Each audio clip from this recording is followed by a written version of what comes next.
Alors, les nouvelles modalités sont que le voyageur qui voudra voyager à destination de la Corse devra présenter 2 documents dès l'embarquement sur le continent. Ces 2 documents, il y en a un que vous connaissez tous, qui est la déclaration sur l'honneur, qui elle persiste, et devra aussi présenter la preuve du test RT-PCR négatif réalisé dans les 72 heures avant l'embarquement. Alors pourquoi un test RT-PCR et plus un test antigénique? C'est que le test RT-PCR est plus fiable et quel que soit le variant, on est sûr de détecter le virus, ce qui n'est pas le cas pour les tests antigéniques.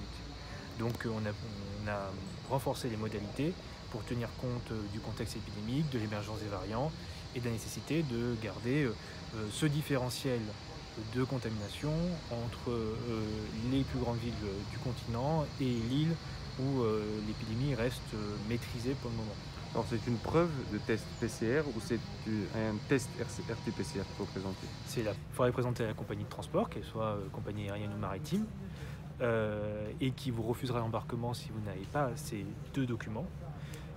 Par ailleurs, nous, à l'arrivée sur l'île, les forces de l'ordre continueront d'exercer des contrôles pour vérifier que tout le monde applique les règles, aussi bien les voyageurs que les compagnies, et s'assurer que tout ça se passe dans de bonnes conditions.